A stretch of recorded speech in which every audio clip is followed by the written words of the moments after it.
my baby is going to be able to live.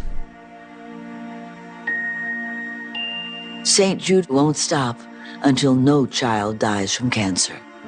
Go online or call now. That's how a home and auto bundle is made. So, what are some key takeaways from this commercial? Did any of you hear the bundle your home and auto part? I like that, just not when it comes out of her mouth. Yeah, as a mother, I wouldn't want my kids to see that. Good mom. To see, wait, I'm sorry, what? Don't kids see enough violence as it is? I've seen violence. Maybe we turn the word bundle into a character, like Mr. Bundles. Hey, top of the bundle to you. My kids would love that.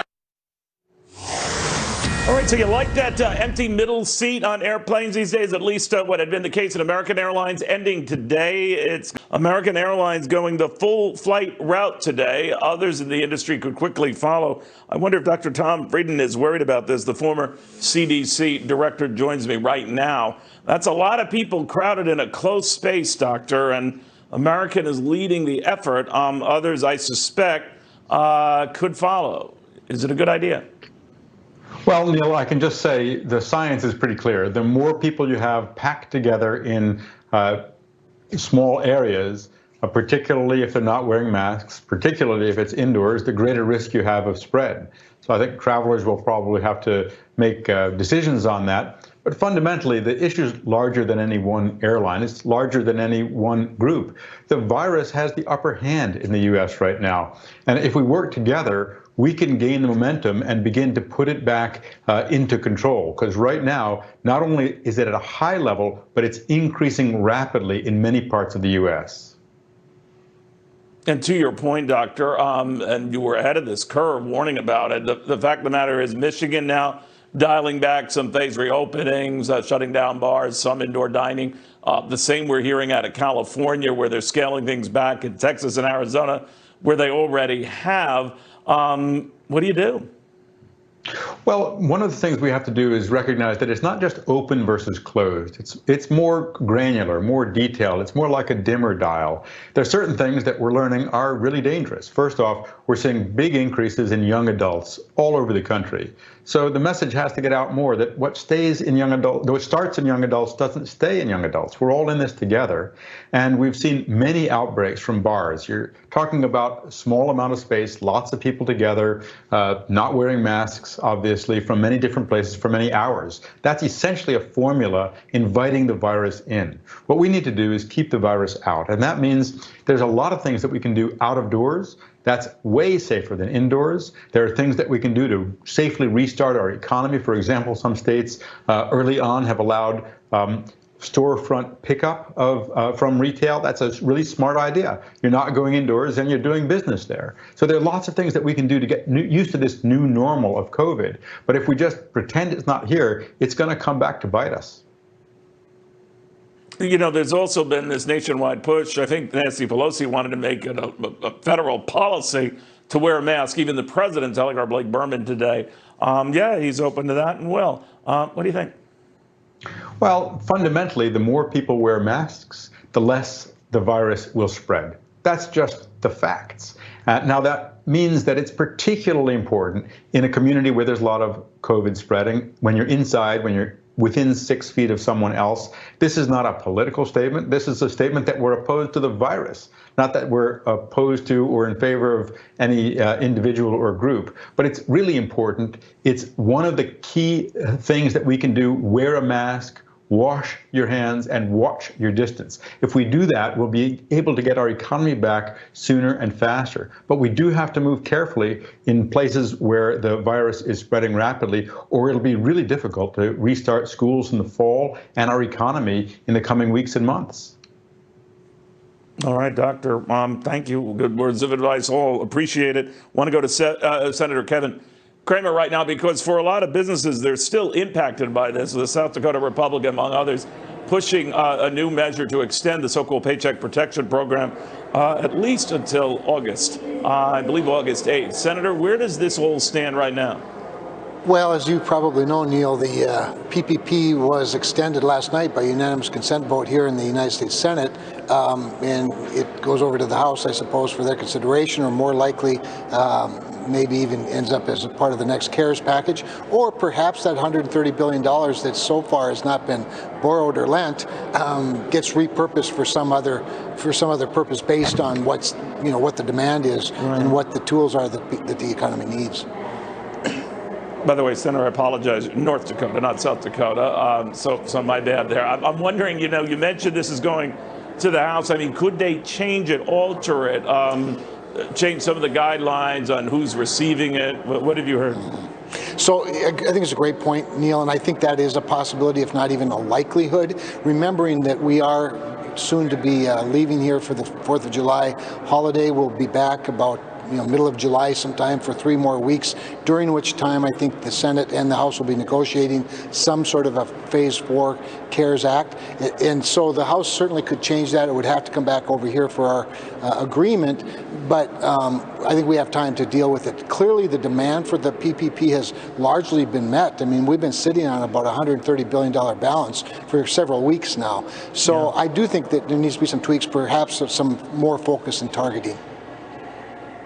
Do you worry, though, with all the move now to re-shut down some businesses or clamp down on capacity measures as part of this reopening phase, is, dial back a little bit, states like California and Texas, Arizona, et cetera? Are you concerned that you might have to fork over even more money if this means some of these same businesses get back on the brink? Well, I am concerned about that, Neil, but I want to remind people, too, that there's still a lot of unallocated, it's certainly appropriated, but several $100 billion of unallocated dollars from the previous phase. And I think it's important that we consistently look at what the needs are, see what the changes are that we should be making to those dollars have already been appropriated. But I want to also encourage people to not be driven so much by fear, whether small business, big business, airlines, or farming. Use the common sense and the guidelines that the government's provided, along with the brain that God gave you, but don't be so fearful that the cure does in fact become worse than the disease itself. While I understand what your previous guest was talking about, I don't share his level of concern about it. We need to protect elderly people, we need to protect grandma, but 35-year-olds, we're going to have to learn to live with the disease rather than let the disease, force us to trade living in for surviving. And that's not just an economic position. I think that's just a practical living position that I take. There's been a move afoot right now. We're going to raise this with a former police commissioner to defund police departments, and especially in New York, where they're looking to shave better than $1 billion from the budget. Minneapolis just wants to disband the police altogether. This is picking up steam. What do you think? I think that if Minneapolis wants to kick all the police out, they might as well show the exit to all their businesses, and we'd welcome them in North Dakota, because we're not dumb enough to defund and get rid of our police departments. So I think if locations want to be that foolish, then I think a market will pop up with states and communities that value the heroes that wear the badge and support public safety. And I think it could become a very interesting state-to-state competition, if you will. Yeah, well, we might be there already. Senator, thank you very, very much. Good catching up with you on this. And to the senator's point, I mean, it's not only getting rankles in Washington, how they're wanting to ease up on funding for police departments, but even in the police commissioner right now of New York City. Take a peek.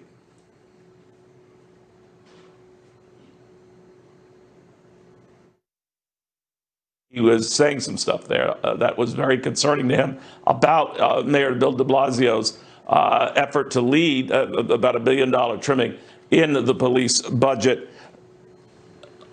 We're going to go right now to Kelly McEnany, who's addressing reporters right now. Let's take a look. To CHOP, but I'm told they went back to Chaz, was a failed 4-week Democrat experiment by the radical left, and the results are in. Anarchy is anti-American. Law and order is essential. Peace in our streets will be secured. While the Democrat mayor of Seattle proclaimed that Chaz was to be, quote, the summer of love, in fact, it was not. And other failed Democrat politicians also remain passive or even silent in the face of anarchy. But while that happened, President Trump set the tone. Law and order must prevail to preserve peace in our streets. The president is not the Democrat governor of the state of Washington. The president is not the Democrat mayor of Seattle. But nevertheless, the president must lead by example and be prepared to act in the face of failed Democrat leadership, which is what we saw in Democrat Seattle and Democrat Wisconsin. President Trump has always stood on the side of law and order, and we are pleased to report that law and order has prevailed and Seattle has been liberated from the anarchist. In President Trump's America, autonomous zones will have no sanctuary. The BAZ, B-H-A-Z, which stood for the Black House Autonomous Zone across from the White House, was swiftly dismantled. 100 anarchists were arrested for rioting and destruction of federal property here in D.C. I believe that number is now above 300. 4 men have been charged in federal court for attempting to tear down the statue of Andrew Jackson in Lafayette Square, and there are 200 open domestic terrorism investigations. You contrast the president's vision of law and order to that of the failed Chaz experiment and anarchy. And here's what you find in the failed Democrat experiment that took place out in Seattle. The Seattle Times said the shooting at Seattle's CHOP protest tragically killed a 16-year-old boy, leaving a 14-year-old seriously injured. That's what happens in an autonomous zone. The police chief, Carmen Best, who did a marvelous job winding down the CHOP zone, noted that CHOP has become lawless and brutal and enough is enough, and she took action. According to reports, quote, police also investigated several vehicles circling the CHOP zone with people inside carrying firearms and wearing body armor. This was no, quote, summer of love, as the Democrat mayor in Seattle said. And President Trump compelled action.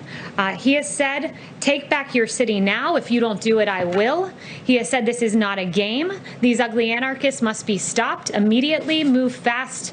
And finally, the Democrat mayor in Seattle, who was long delayed, finally gave the order to dismantle the Chaz, and it was an admission. It was an admission that President Trump's vision is right, that anarchy is wrong, and that law and order bring peace. And with that, I'll take questions. Kristen. Thank you so much. National Security Advisor Robert O'Brien said that the intelligence about the alleged Russia plot was being taken so seriously that U.S. allies were alerted and that it could impact military tactics. So how is that a hoax? Well, as I mentioned yesterday, what happens when any intelligence comes in unverified, if there is any way that it could affect American troops or allies, it is immediately communicated on the ground to ensure that troops and commanders and generals can make the best decisions, tactically speaking. So that's the way it's done. But what I would say is at the same time, until there's a strategic decision for the president to make, until it is verified, it is not briefed up to the president of the United States. That's how intelligence works. Is he angry or frustrated or upset about the fact that he was not in the loop on this when members of Congress were briefed and U.S. allies were briefed? No, the president believes that and has great faith in Ambassador O'Brien and the others who made the decision that this shouldn't be risen to his desk. It was a career CIA officer with more than 30 years tenure who made the decision not to brief it up, and the National Security Advisor agreed with that decision. She's an excellent officer and does great work, and made the decision not to brief it up. It was the right decision to make, and at this moment, as I speak to you, it is still unverified. Okay, just to follow very quickly, I've heard you and Robert O'Brien and others express real outrage about the leaks.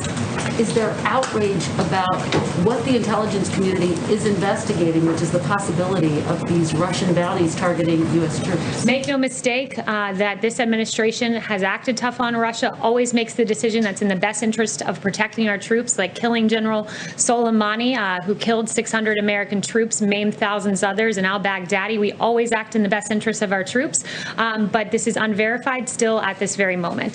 John. Kelly, why is the president calling Black Lives Matter a symbol of hate?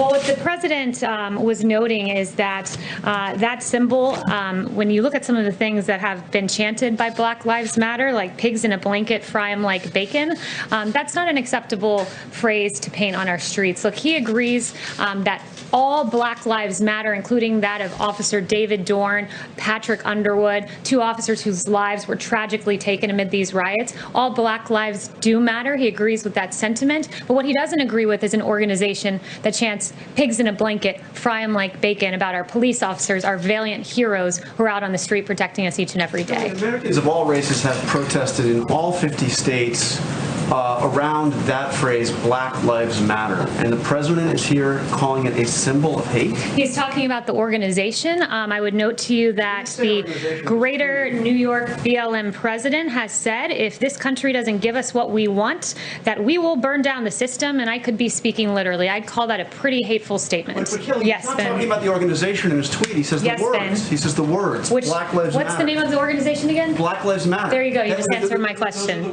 Go ahead, Ben. Question on coronavirus. Earlier today, the president said, I think that at some point that's going to sort of just disappear, I hope. Is hoping that it will disappear the president's strategy at this point? No, the president's confident that it'll disappear. He's confident that he's put together a revolutionary, first-class team that is going to break through bureaucracy and get us a vaccine. He's confident that that will lead us to a place where we won't have COVID on our hands. And in fact, there was very pleasing news today from Pfizer and BioNTech that showed positive results for their vaccines. Dr. Fauci says that we're heading toward 100,000 cases per day. So why does the president have evidence that it would just disappear? Well, he distinguished between a vaccine and it just disappearing. One thing I would note with regard to cases, we're aware that there are embers in the country. We're aware that there are places with rising cases, and that's why Dr. Birx is on the ground and others. We're continually assessing that. But one thing I would note is just that when you do test more people, you do identify more cases, and that is rapidly ongoing. We're testing more than 500,000 a day.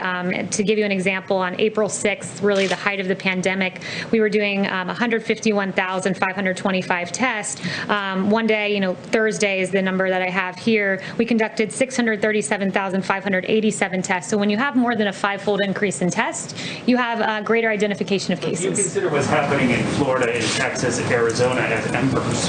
I would say that we see rising cases. We see embers around the country. We always knew that would come with reopening, but those who are identifying as positive cases do tend to be younger individuals, as the vice president noted, and I think the increase in testing is part of the contribution to what we're seeing.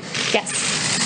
Today, Mayor Bowser said her office has communicated with the Department of Interior about the 4th of July celebration, and it's not, in her mind, in keeping with CDC guidelines, as well as DC Department of Health guidelines. The White House has said over and over again we should look to our local authorities for how we should act. Should the administration be following the local guidelines? The president has said that we should follow our local authorities with masks, so that's the decision that he encourages people to follow those authorities. The CDC guidelines, I'd also note, say recommended but not required, and we are very much looking forward to the 4th of July celebration. Yes. Are you preparing some options for the president to consider for retaliation against Russia should this intelligence prove to be true? And I won't get ahead of the president on action. I also won't get ahead of the intelligence, which at this moment is unverified. Does the president want this intelligence to be corroborated or not? Or what has he told his advisors on this front? The president's unverified. It's being assessed. It's going through the same process normal intelligence would go through. But what's unfortunate is we're having this discussion because of the New York Times deciding to run with this and erroneous information about the president being briefed, which was not true, and the erroneous information that there was a conclusion when, in fact, there was not a conclusion. Jen?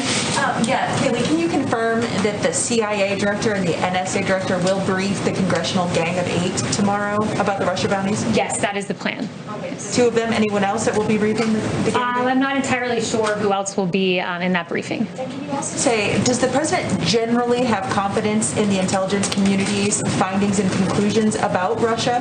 Yes, he does have confidence, and he's many times acted on verified intelligence, and there's times he's decided that it's in our strategic interest not to act. I'd give you the example of Soleimani and al-Baghdadi, and then the example of Iran shooting down when Iran engaged in actions and the president said it's not time to engage because shooting down an entity is not the same as losing loss of civilian lives. Yes. Thank you, Kaylee. Shooting down a drone, excuse me. Yes. The president has come under criticism this week for statements that he has made that his detractors say are dog whistles to a certain segment of his base that he is trying to gin up for re-election. Those include comments like Kung Flu, our heritage, while talking about Confederate statues. And most recently, they include the video that I know you discussed in here the other day, but the video of a supporter of his using the term white power. So why hasn't the president denounced that video and called that a hateful statement? The president took down that video. That deletion speaks strongly. And what I would note, the president has repeatedly condemned hate. August of 2019, in one voice, our nation must condemn racism, bigotry, and white supremacy. These sinister ideologies must be defeated. Hate has no place in America. In April 2019, we have no tolerance for those who disrupt this peace, and we condemn all hate and violence, especially in our places of worship. August 2018, I condemn all types of racism. He's repeatedly done this. Why hasn't he denounced that specific video and said that that is hateful language that was used in it? He deleted it. The deletion speaks for itself. His repeated condemnations of hate speak for themselves. And this is a president who's repeatedly condemned hate and repeatedly encouraged for us all to come together. Yes. Thank you, Kaylee. Did the president meet today with Senate Republican leader McConnell about the future recovery aid